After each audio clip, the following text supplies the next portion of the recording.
पुरानी मान्यताओं के अनुसार चाहे कितनी भी कीमती और लुभावनी क्यों न लगे, संयोग से मिली किसी भी लावारिस वस्तु को हमें उठाना नहीं चाहिए। ऐसी ही गलती प्रिया से भी हुई थी। उस वक्त उसकी उम्र लगभग 19 साल की रही होगी।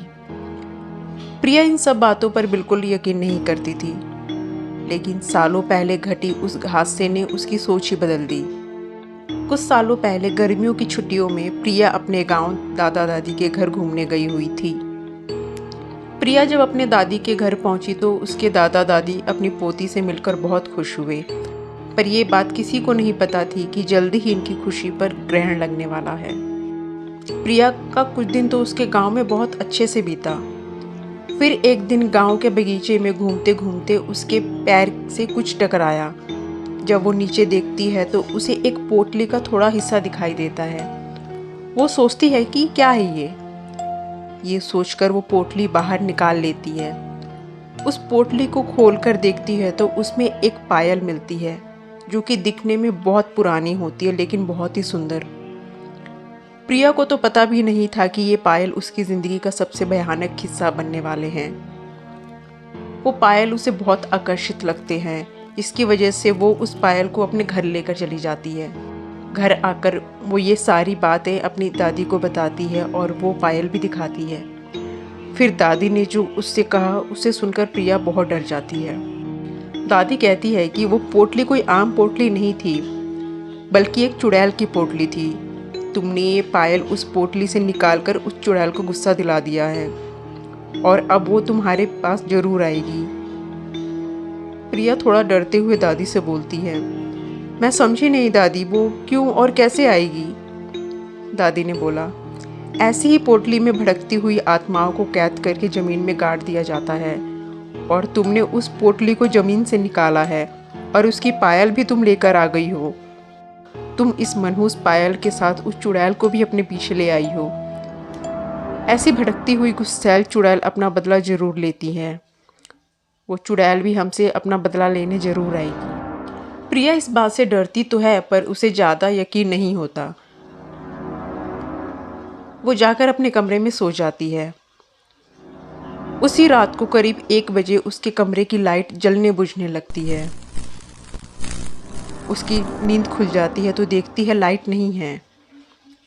वो अपने बिस्तर के बगल में रखे टेबल पर पानी पीने के लिए मुड़ती है। तभी वो देखती है कि टेबल के पीछे कोने में कोई औरत बैठी है,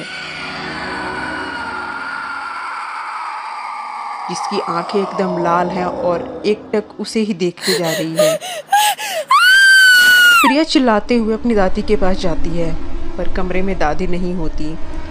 फिर वो भागती हुई बरामदे में जाती है तो दादी उसको ज़मीन पर गिरी मिलती है।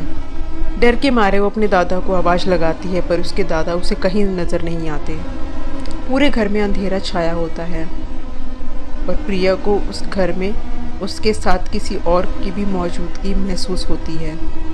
उसे धीरे धीरे किसी के कदमों की आहट सुनाई देती है। जब वो पीछे मुड़ के देखती है तो उसे वही औरत जो उसे कमरे में दिखाई दी थी, वो उसे फिर से दिखती है। उसके बिखरे बाल और डरावना चेहरा देख के प्रिया वहीं बेहोश हो जाती है। सुबह उसकी नींद खुलती है तो उसे अपने दादा दादी दिखते हैं। वो अपने दादी को बीते रात की सारी कहानी बताती है। दादी बोलती है, हम अपने कमरे में ही थे। दादी सब समझ गई। उन्होंने बोला, ये सब उस चुड़ैल का ही किया है। वो पायल उस पोटली में वापस रखना होगा, वरना वो यहाँ से नहीं जाएगी। प्रिया बोलती है, चलिए दादी, इसे अभी वहाँ पे रख कर आते हैं। दादी बोलती है, नहीं, उस चुड़ैल से पीछा छुड़ाना है तो तुम्हें अकेले ही, वो भी रात में जाकर उस पायल को वहाँ रखना होगा, क्योंकि वो तुम्हारे पीछे है। प्रिया हिम्मत करके कहती है, ठीक है, मैं जाऊंगी। दादी ने बोला, ये सब वो चुड़ैल इतनी आसानी से नहीं करने देगी। इसलिए दादी ने उसे रात में जाने से पहले एक मंत्रों से युक्त ताबीज उसके हाथ पर बांध दिया। रात होने के बाद प्रिया अकेले बगीचे की तरफ निकलती है। पूरे बगीचे में अंधेरा पसरा होता है। वो अंदर से बहुत डरी हुई होती है। आसपास से उसे अजीब तरह की आवाज़ें भी सुनाई दे रही थी। थोड़ी देर बाद उसे किसी के रोने की आवाज़ सुनाई देती है।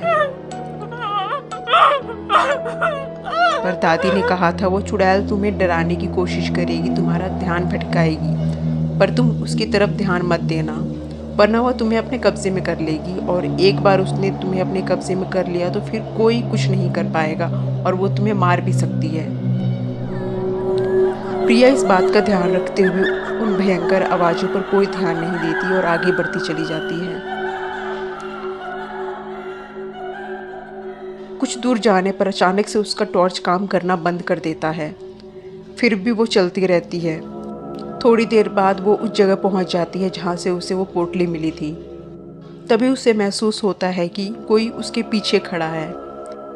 प्रिया अपने कानों में उसकी सांसें साफ साफ महसूस कर रही थी, पर दादी ने कहा था कि उसकी तरफ मत देखना, तो वो नहीं देखती, लेकिन डर की वजह से वो पसीने से लथपथ हो जाती है। फिर भी हिम्मत करते हुए उस पोटली को खोलकर उसमें पायल रखती है और ज़मीन में गाड़ देती है।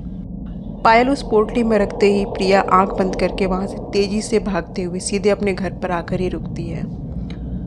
चुड़ैल से तो उसका पीछा छूट जाता है, पर वो इतनी डर जाती है कि दूसरे दिन ही वापस शहर अपने मम्मी पापा के पास चली जाती है।